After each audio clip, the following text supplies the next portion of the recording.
नमस्कार, मी मंदार जोशी. तारांगणमध्ये आपलं खूप खूप स्वागत. रसिको, तुम्ही बघताय प्रसिद्ध अभिनेत्री आसावरी जोशी माझ्याबरोबर आहेत आत्ता. आणि आसावरी जी पहिल्यांदाच तुम्ही तारांगणच्या प्लॅटफॉर्मवर येत आहे तेव्हा मला खूप आनंद होतो आहे, कारण गेली जवळपास 4 दशकांची तुमची कारकीर्द आहे. अतिशय उत्तम काम करताय तुम्ही. हिंदी चित्रपट, हिंदी मालिका, मराठी चित्रपट, मराठी मालिका आणि आता नवीन जी झीवरची मालिका नवीन सुरू होती आहे शुभश्रावणी, ती सुद्धा तुम्ही गाजवणार आहात. तर सर्वप्रथम मी तुमचं स्वागत करतो. आधी तुमची भूमिका काय आहे तिथपासून आपण सुरुवात करूया. तारांगणच्या सगळ्या प्रेक्षकांना माझा नमस्कार. मी ह्या शुभश्रावणी मालिकेमध्ये अलकनंदा राजे शिर्के ही भूमिका करते. विश्वंभर राजे शिर्के शिक्षण मंत्री आहेत, त्यांची मोठी बहीण आहे मी. घरात मला नंदाक्का या नावाने बोलवलं जातं. आणि वरवर खूप प्रेमळ छान अशी दिसणारी ही नंदाक्का आतून बरीच कटकारस्थानी आहे. आणि ती प्रत्येक एपिसोडमध्ये काही काही कांड करत जाणार आहे आणि प्रेक्षक ते बघत जाणार आहेत. ती मजा आहे. तर थोडक्यात ही खलनायिका आहे. बरोबर प्रकारची भूमिका तुम्हाला ऑफर होणं म्हणजे त्यावेळची तुमची रिॲक्शन काय? कसं आहे की झी मराठीनी आणि सोल प्रोडक्शननी या भूमिकेकरता माझा विचार करणं हीच माझ्यासाठी खूप मोठी महत्त्वाची गोष्ट आहे. कारण आजपर्यंत एवढ्या भूमिका केल्यात, म्हणजे डॉक्टर, सर्जन, आपलं टीचर, लॉयर, प्रोफेसर, हेच मी केलेलं आहे जास्त करून. पण त्यात कधीही अशी शेड नव्हती.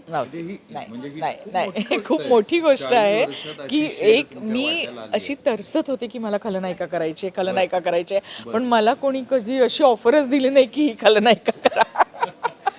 कदाचित मी त्यांना त्यासाठी सुटेबल वाटले नसेल लुक वाईज, पण इथे विचार केला गेला की ह्या भूमिकेकरता जेव्हा मला विचारलं गेलं तेव्हा मी माझं स्वप्न सत्यात उतरलं असंच झालं. मी लगेच हो म्हणून टाकलं की मला ही करायचीच आहे, आणि मग त्यांचा होकार आलाच नाही. आणि आत्ता आपण खलनायिकांचाच म्हणजे बोलतोय म्हणून मी तुम्हाला हा प्रश्न विचारतोय. आजपर्यंत आपल्याकडं मराठी, हिंदी पडद्यावर अनेक दिग्गज अभिनेत्रींनी ते कॅरेक्टर गाजवलेलं आहे. तुमच्या आवडत्या ॲक्ट्रेस खलनायिकावाल्या आणि त्यांचे रोल्स कोणते जे तुमच्या लक्षात राहिलेले?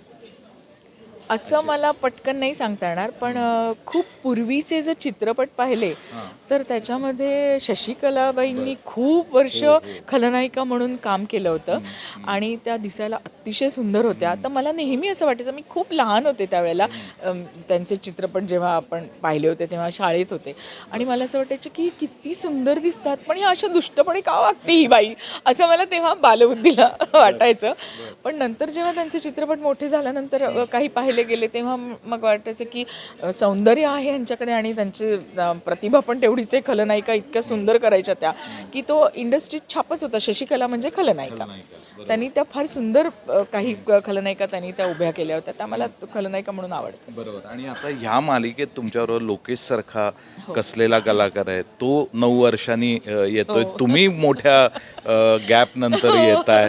तर आता म्हणजे ही मालिका सुरू होती, पण तुमचे काही एपिसोड शूट झाले असतील आत्तापर्यंतचा तुमचा अनुभव कसा आहे? एकतर 12 वर्षानंतर झी मराठीवर माझी घर वापसी होते. कोणती होती तुमची 12 वर्षापूर्वी? 12 वर्षापूर्वी माझी पहिली होती एका लग्नाची दुसरी गोष्ट, ती संपली आणि लगेच मला सासू हवी सुरू झाली. म्हणजे ती 2 वर्ष मी झी मराठीवर होते. गाजलेलं होतं. हो. त्याच्यानंतर मग झोपाळा चालू होता, हिंदी मराठी झुला झुलत होते. आणि मराठी पण करत असताना दुसऱ्या चॅनल्सवरती बरंच काम केलं, पण झी मराठीचा योग नव्हता आला. तर ह्या भूमिकेच्या निमित्ताने जेव्हा झी मराठीकडनं ही ऑफर आली तेव्हा मग सोने पे सुहागा म्हणजे खुशच झाले होते मी एकदम. तुम्ही आता झोपाळा आणि झुल्याचा उल्लेख केलात, दोन्हीकडचा, मराठी हिंदी. तुम्हाला कुठल्या झुल्यावर झुलताना जास्त आनंद मिळाला? झोपाळ्यावर झुलताना आनंद मिळतोच आपल्याला. तो कुठला झोका असं नाही सांगता येत, पण कसं आहे ना, दोन्हीकडची कामाची पद्धत वेगळी आहे. स्पष्ट आहे. कसं असतं माहिती आहे का, आपण बऱ्याचदा म्हणतो की मराठी आपलं वाटतं, आपलं आहे, यात वाद नाही. आपली मातृभाषा आहे, आपलं त्याच्यावर प्रेम आहे. मराठी करत असताना एक वेगळा मोकळेपणा असतो, हे सगळं मान्य आहे. पण हिंदीमध्ये जे प्रोफेशनलिझम आहे ना, ते मराठीमध्ये कमी पडतं काही वेळा.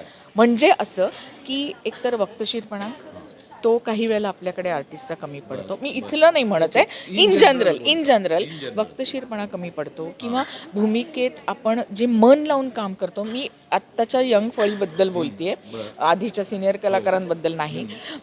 ते थोडंसं कमी पडतं. मेहनत की पटकन पटकन केलं, पटकन पटकन. अरे ते कॅरेक्टर छोटंसं असलं तरी त्याचा अभ्यास करा, थोडेसे त्याचे कंगोरे समजून घ्या, ते कॅरेक्टर कसं उभरतं आपल्याला करता येईल, खुलवता येईल ह्याचा अभ्यास करा. हा फरक खूप हिंदी आणि मराठीमध्ये जाणवतो मला. म्हणजे आपल्याकडे कलाकार खूप छान आहेत, कामं करणारी मुलं सगळी चांगली आहेत, पण मेहनत थोडी कमी पडते.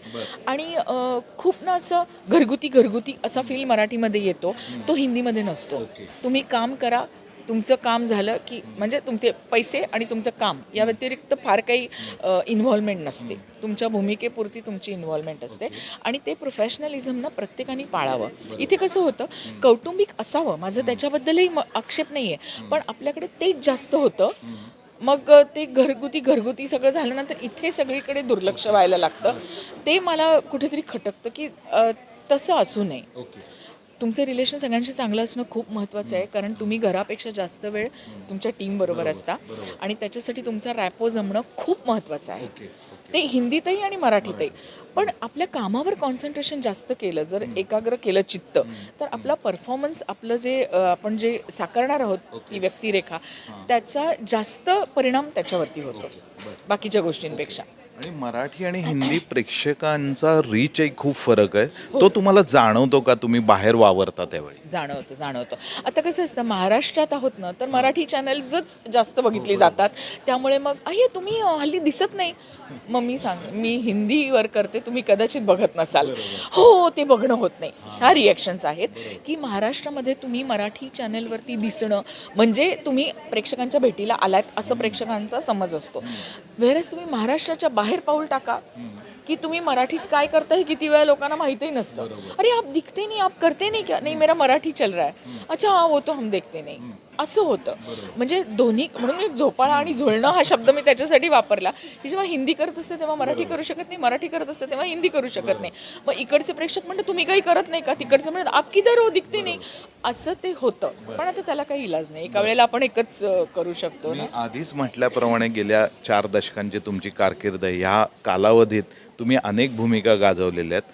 तर माझा प्रश्न तुम्हाला असा आहे की भूमिका गाजवल्यात म्हणजे तुमच्या अभिनयाचं कौतुकही झालं आणि प्लस तुम्हाला स्वतःलाही आनंद मिळालेल्या अनेक भूमिका असतील.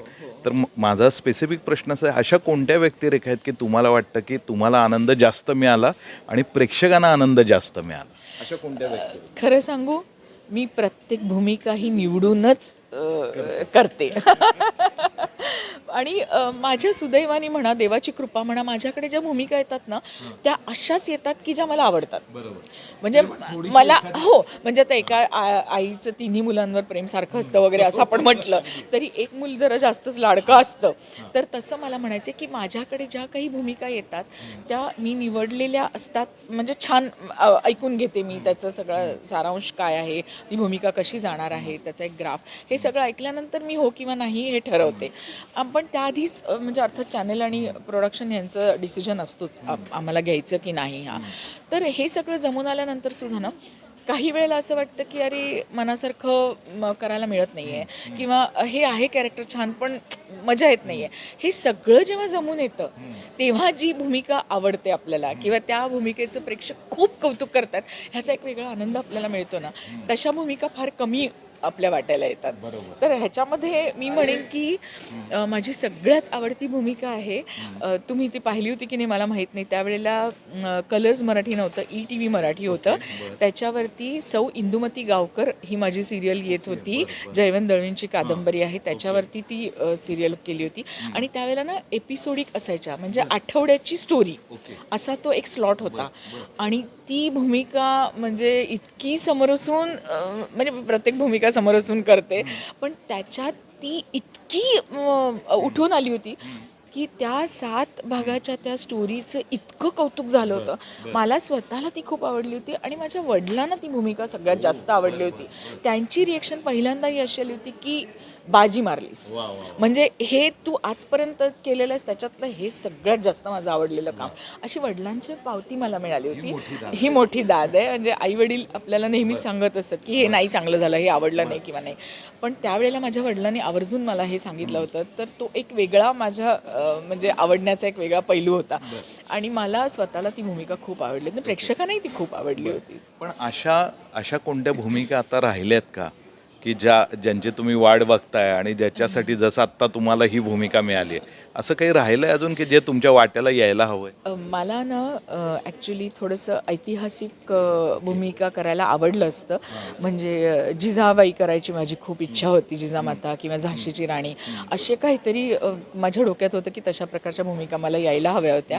पण आता कसं झालं, आता बऱ्याच कलाकारांनी त्या भूमिका बऱ्याच ह्याच्यामध्ये केल्या आहेत, त्यामुळे आता काही त्या माझ्या वाटेला येणार नाहीत. पण असं काही म्हणता येणार नाही, कारण आता खूप ऐतिहासिक पट बनतायत, त्यामुळे यू नेव्हर नो, कदाचित येऊ पण शकतं. आणि जसं मी हे म्हणत होते की खलनायिका माझ्या वाट्याला यायला हवी जी आत्ता आली आहे, त्याच्यामध्ये मी खूप मला आत्ता आनंद मिळतोय आणि मी वेगळ्या प्रकारे ती लोकांसमोर आणायचा प्रयत्न करते. आता ही एकच मालिका करताय का आणखी काही कामं तुमची वेगवेगळ्या पद्धतीने सुरू आहेत? आत्ता सध्या ही एकच मालिका, कारण एक मालिका करत असताना तुम्हाला तर कल्पना आहे महिन्याचे 20-22 दिवस आम्ही इथेच अडकलेलो असतो, त्यामुळे दुसरं काहीच करता येत नाही. सध्या तरी आता ह्याच्यावरच कॉन्सन्ट्रेशन करायचं आहे. अगदी खूप खूप छान. खरं तर आसावरीजी मला तुमच्याशी खूप गप्पा मारायच्या आहेत, कारण तुमचं करिअर खूप मोठं आहे. पण आता ही तुमची डेली सोप सुरूच होते, त्यामुळं तुम्ही आम्हाला नंतर सविस्तर वेळ द्या जेणेकरून तुमचं करिअर आपण प्रेक्षकांसमोर मांडू शकू. पण आता तुम्हाला खूप खूप शुभेच्छा. पुन्हा भेटू, पुन्हा बोलू. धन्यवाद. Thank you so much.